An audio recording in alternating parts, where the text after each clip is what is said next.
మీరు వెన్ను నొప్పితో బాధపడుతున్నారా, సయాటిక నొప్పితో బాధపడుతున్నారా? అయితే దీనికి వచ్చేసి మన దగ్గర బీ బెటర్ వారి స్పైనూర్జా అనే మెడిసిన్ ఉంటుంది. ఇది మనకు 25 రకాల మూలికలు నిర్గుండి, పారిజాత, రస్న, బల వంటివి కలిపి ఉంటాయి. అండ్ మనకి ఇది ఆయుష్ సెంట్రల్ గవర్నమెంట్ అప్రూవ్ మెడిసిన్ కాబట్టి, NABL టెస్టెడ్ పాస్ అయిన మెడిసిన్ కాబట్టి మనకి ఎటువంటి సైడ్ ఎఫెక్ట్స్ ఉండవు. అండ్ మనకి ఇది 150 సంవత్సరాల ప్రాచీన శాస్త్రీయ పద్ధతిలో తైలపాక విధి ఫార్ములతో చేశారనమాట. దీన్ని ఎలా వాడుకుంటారంటే మీరు ప్రతిరోజు ఉదయం మార్నింగ్ టిఫిన్ చేసిన తర్వాత ఒకటి, నైట్ డిన్నర్ చేసిన తర్వాత ఒకటి తీసుకోవాలి. అండ్ ఈ మెడిసిన్ వాడుకునేటప్పుడు కొంచెం కారం మరియు మసాలా ఆహారం అటువంటివి తగ్గించుకోవాలి. అండ్ మద్యపానం, ధూమపానం అలవాటు ఉంటే ఏమైనా తగ్గించుకోండి. ఇలా ఒక 3 నెలలు మీరు కంటిన్యూగా వాడుతున్నట్లయితే మీకు 45 రోజుల్లో మీకు ఉపశమనం ఇస్తుంది. నేను 1 ఇయర్ బ్యాక్ నుంచి నడుము నొప్పితోటి బాధపడుతున్నాను. చాలా హాస్పిటల్ తిరిగాను, ఏం ఫలితం లేకపోయింది.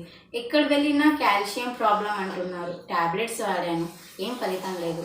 ఆపరేషన్ దాకా వెళ్ళాల్సి వస్తుంది అనుకుంటే మాట్లాడిండ్రు. చాలా భయపడిపోయాను. గత 25 సంవత్సరాల నుంచి నాకు బ్యాక్ పెయిన్తో బాధపడుతున్నాను. అయితే మా ఆయన ఒకరోజు బీ బెటర్ అని ఫేస్బుక్ నుంచి వీడియో చూశారు. అయితే వాడతావా అనుకుంటా అన్నారు. సరే అండి వాడతానంటే ఆన్లైన్లో ఆర్డర్ పెట్టారు. ఇది 3 మంత్స్ నుంచి వాడుతున్నాను. చాలానే ఫలితం ఉంది. చాలా బాగా అనిపిస్తుంది. కూర్చోగలుగుతున్నాను, లేవగలుగుతున్నాను, మంచి అనిపిస్తుంది. ఆల్మోస్ట్ మొత్తం తగ్గిపోయినట్టే అయింది. బీ బెటర్ వారి స్పైన్ ఊర్జా వాడిన తర్వాత 2 బాటిల్స్ వాడినాను. ఇప్పటికీ 90% తగ్గిపోయింది. ఇంకో బాటిల్ వాడాలి. 90% పెయిన్ అంతా పోయింది. బీ బెటర్ వారికి స్పైన్ ఊర్జా వాళ్ళకు ధన్యవాదాలు. Thank you so much be better.